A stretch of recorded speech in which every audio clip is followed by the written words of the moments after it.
This was a unbelievable season with so many exits off the highway, but we always found a way to get back on the highway, and that's something I'll remember this team. That was Cougs head coach Kelvin Sampson after the run sadly came to an end over the weekend in the Elite Eight. Good evening, everybody. Welcome once again into the Fox 26 Sports Stream. As always, I'm Sal Manine, sports producer here at Fox 26. We appreciate you joining us. We missed y'all last week because of that nasty weather we have. Hope everybody was able to stay mostly dry and certainly to stay safe.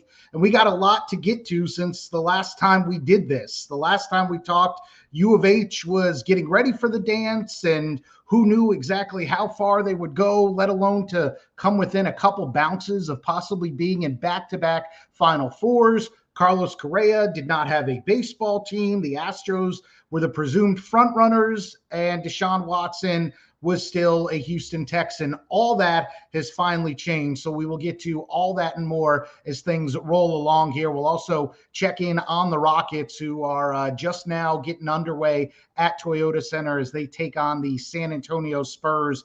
Just 2 weeks left in the regular season, and then all eyes will turn to the NBA draft. Right now, the goal for the Rockets, you want to keep improving. They were able to win back-to-back games against the Portland Trail Blazers, but the Blazers, because of injuries and trades, had just a bunch of really nobodies out there over the past weekend. But the Rockets, you don't want to go too hard down the stretch and possibly jeopardize how many ping pong balls you can get in the lottery. But we got to start with the best basketball team here in the city of Houston, and that is the University of Houston men's basketball team, which made it all the way to the Elite Eight, despite the fact that their two best players have been out since Christmas time due to season-ending injury, despite the fact that they played in the American Athletic Conference that ended up just being a two-team league. They were not in the Big 10 or the Big 12 going up against all these nationally ranked teams day in and day out. Everybody in the national media saying, is U of H for real? How can they make this happen? And yet there they were, neck and neck with Villanova, who has arguably been the best team in men's college basketball over the last 5, 6, 7 years. And the Cougs were just a couple bounces away from possibly upsetting the Wildcats and making a return to the Final Four. I actually looked it up after that game ended, and this is where U of H stands in terms of wins in the NCAA tournament since 2008. So this is the last 5 years.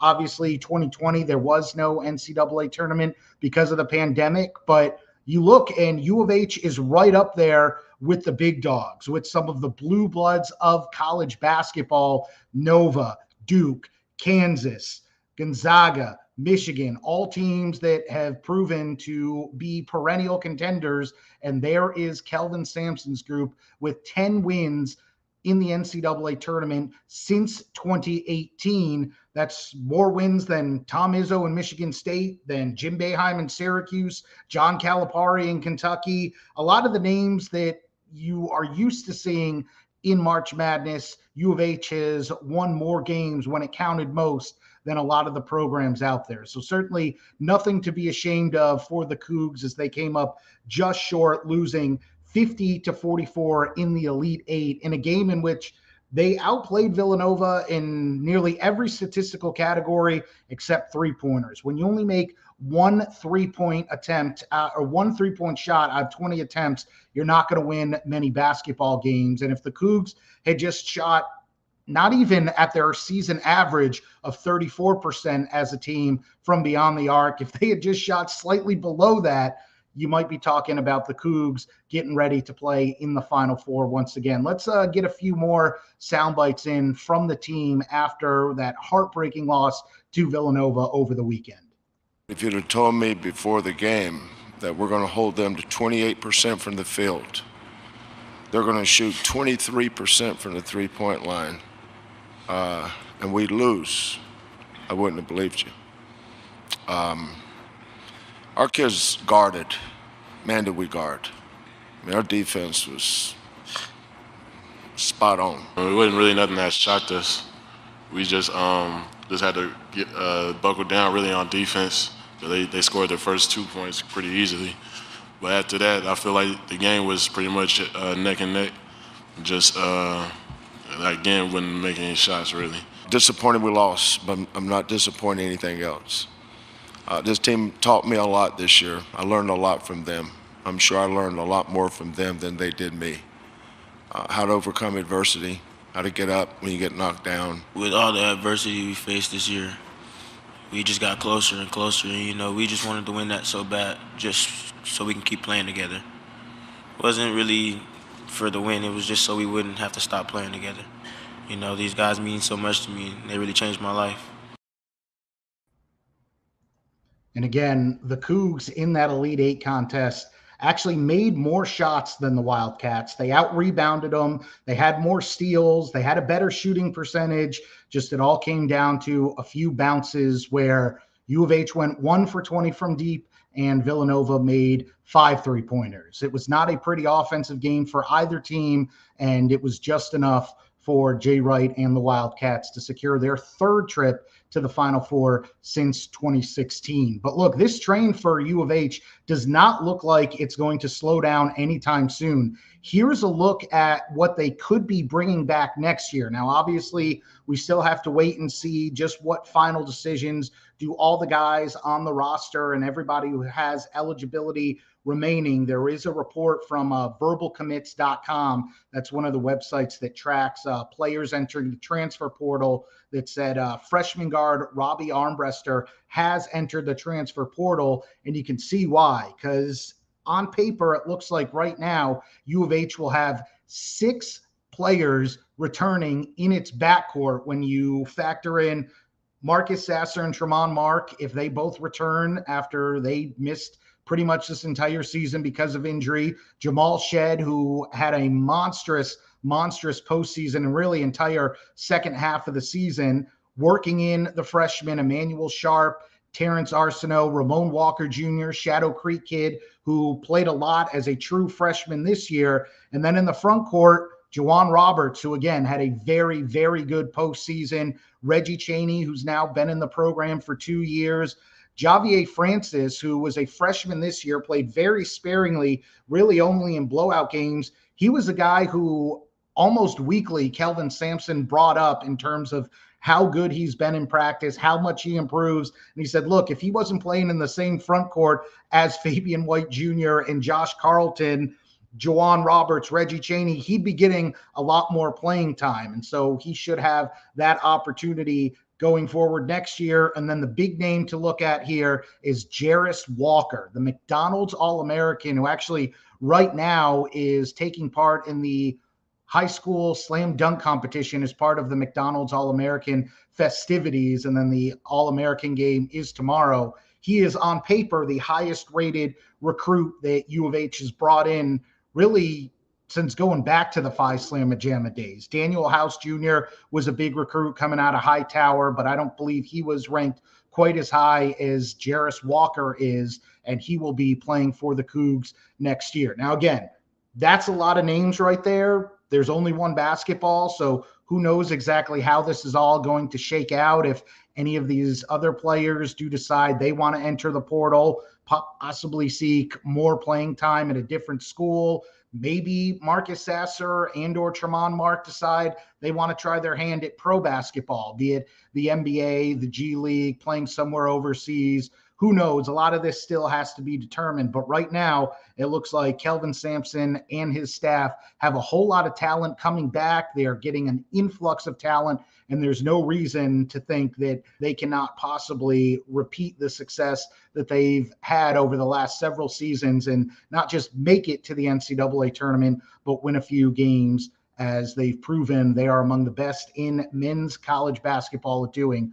over the last several seasons. So shout out to the Cougs, shout out to Coach Sampson, and really everybody in Cougar Nation. I mean, if you're from Houston, if you've been here a while, or if you grew up here like I did, you remember that 20, 30 years ago, U of H hoops was a laughing stock. After the legendary Guy V. Lewis stepped down, U of H just totally fell off the map in terms of men's college hoops throughout the 90s. I don't remember any point growing up any friends or family saying, let's go to U of H and check out a game. Let's go see how the Cougs are doing. It would just be stories of, oh, yeah, that's where Hakeem and Clyde went. Yeah, they used to be good before you were born. Back when you were real little, that's when they were good. Not so much anymore. They were a complete joke and an afterthought. And it's something that Kelvin Sampson has brought up several times, not just throughout this latest run, but really over the last few years as things have steadily climbed higher and higher for U of H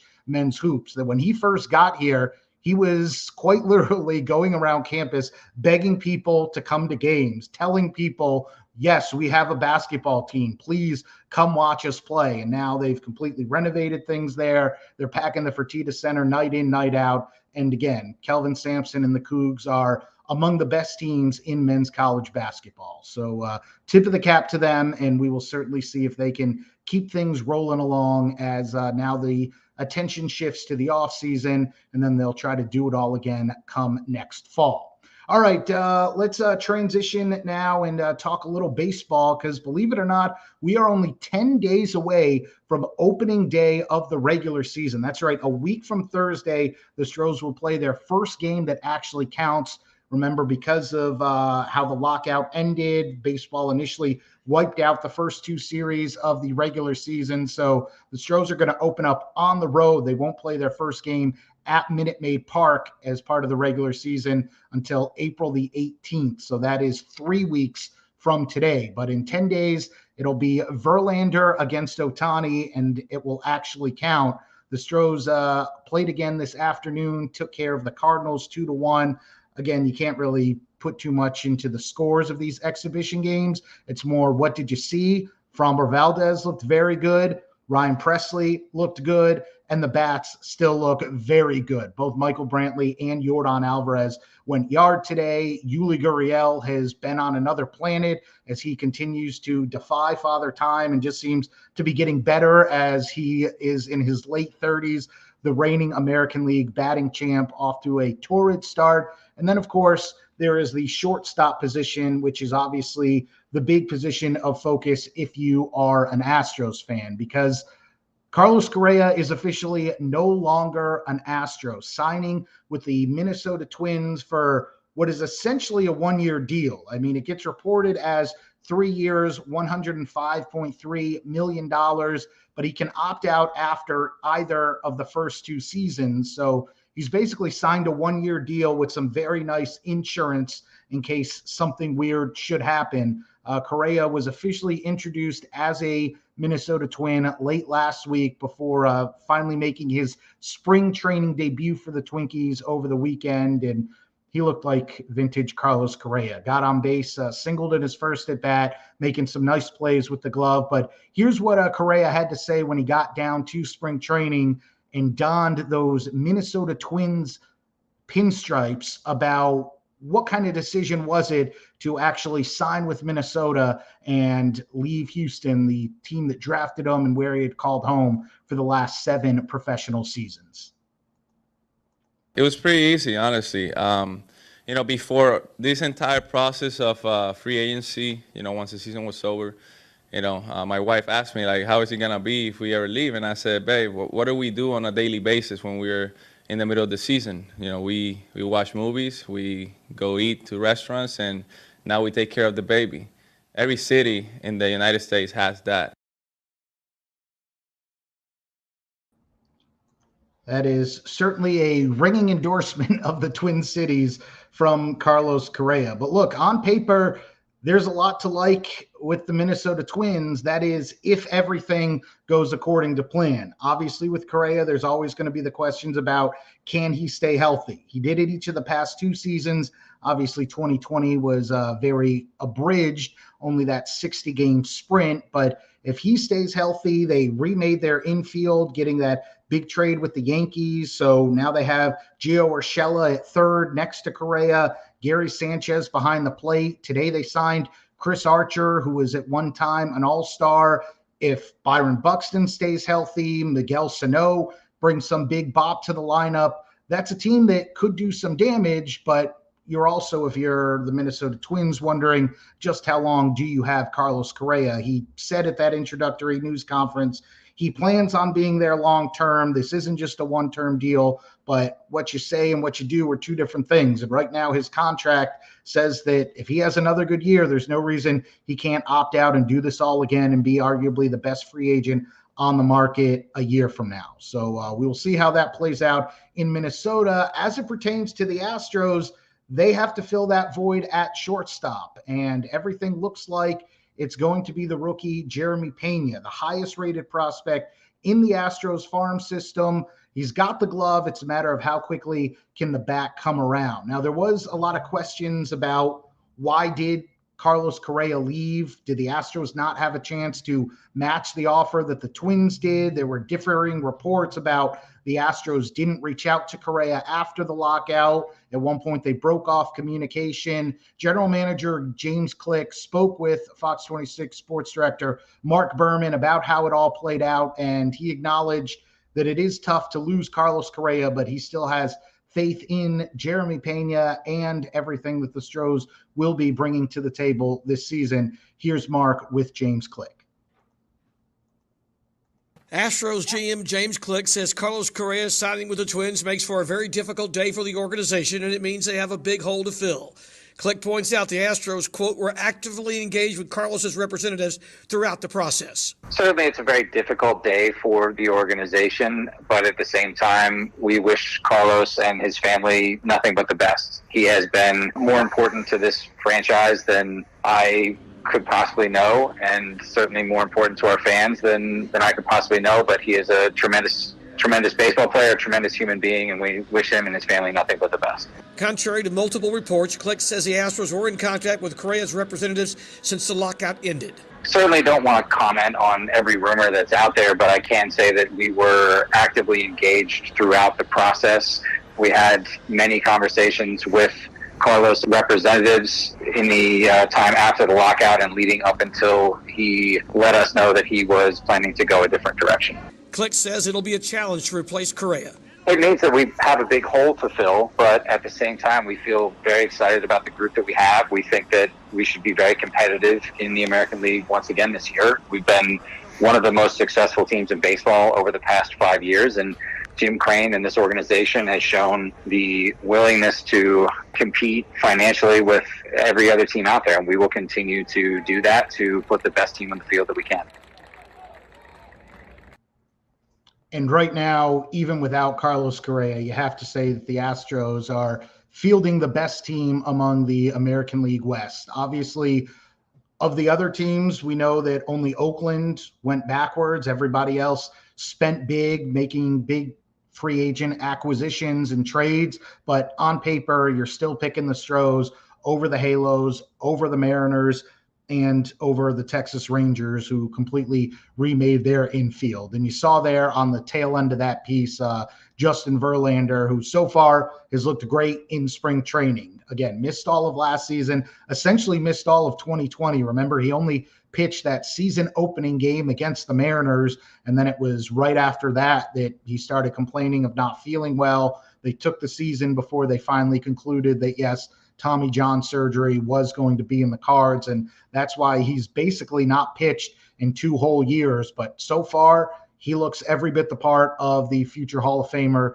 that he is. And I mentioned Framber Valdez looked good today. Luis Garcia looked good yesterday. And so the Astros are going to have all the arms that they need. Obviously, you're always looking in baseball for enough arms, and there's going to be questions about Lance McCullers Jr., who is not going to be ready for opening day. But if they're able to keep those arms healthy, you're still going to bat with a lineup every day that has Jose Altuve, a healthy Alex Bregman, Yuli Gurriel, the reigning American League batting champ, Michael Brantley, Yordan Alvarez, Kyle Tucker, and some interesting prospects in the farm system. So gun to my head, I'm still betting on the Astros to win the division. But as we've seen in baseball, each of the last few seasons, there has not been that singular dominant team in the American League, which can be both good and bad. It means that perhaps if the Astros do struggle, if they do have injuries at some point, it doesn't knock them all the way out of it. It also means that there are a lot of teams in the American League that feel they have a shot to play deep into October. But right now, the Stros are looking good, and we'll get into a lot more of them and really dive deep into previewing the 2022 campaign next week as we get set for the regular season opener. Again, a week from Thursday. All right, before we check out, let's get one check in on what's going on up at Toyota Center. Late in the first quarter, the Rockets got off to a slow start against San Antonio, but they've rallied to pull back in it. It is 35-31 San Antonio with just over a minute to play in the first quarter. Kevin Porter Jr. already with 10 first quarter points. And this is a game that the Rockets are playing without Christian Wood, without Dennis Schroeder, and without Eric Gordon. So a lot of the young guys are going to get some run, and it's all about development down the stretch and really going forward. That, yes, it's nice to have the guys like Christian Wood and Eric Gordon who are veterans and who can stuff the stat sheet, but in terms of the eventual goal is to try to win a title. And that means you have to get into the playoffs and be able to beat other quality teams 4 times in 7 games. And you're going to need to find who are your franchise cornerstones that can make that happen. Is it going to be an Alperen Şengün and a Jalen Green, who really since the month of February started has been tremendous? He's not getting some of the same publicity that some of the other rookies have gotten because he got off to that slow start, dealt with an injury, took him a while to find his footing as a teenager coming off an injury. But the last 2-3 months almost, he's been fantastic. And so if you're a Rockets fan, you just want to see that continued development and then hope that the ping pong balls fall your way and you land in a position to go get a high flight talent coming out of the NBA draft or some of the names that you just saw in the NCAA tournament, whether it's a Chet Holmgren, Apollo Banchero, who's been terrific for Duke as both a scorer and a playmaker and leading them back to the Final Four, Jabari Smith, who didn't look great in his last game for Auburn in the dance, but all season long has been arguably the best scorer in college basketball. Is it a Jaden Ivey from Purdue? Ben Mathurin from Arizona, who the Cougs were able to hold in check. We can get into all that and more as we get closer to the draft. But again, just 2 weeks left in the regular season for the Rockets. And draft time is really what this spring is going to be about if you are a Houston fan outside of the Stros. Because what kind of pick do the Rockets end up with? And what do the Texans do with their bevy of picks after finally getting rid of Deshaun Watson and bringing in a ton of draft capital? As it stands right now, they have 2 picks in the first round. They'll pick 3rd and 13th overall, but remains to be seen if they will make any kind of moves, possibly move down, try to acquire more picks. Again, we'll get into all that as we get closer to the draft next month. That's going to do it for this installment, though, of the Fox 26 Sports Stream. As always, you can find us on our YouTube channel. Just search Fox 26 Houston in YouTube. You can always find us on our Facebook page, on our website, fox26houston.com. And for all the up-to-the-minute scores, news, updates, anything you want to know that's happening in the Houston sports scene, you got to be sure to follow our sports director, Mark Berman. You can find him on Twitter. He is at Mark Berman, Fox26. For all of us here at Fox 26, I'm Sal Manine. We'll see you again next Monday. Take care.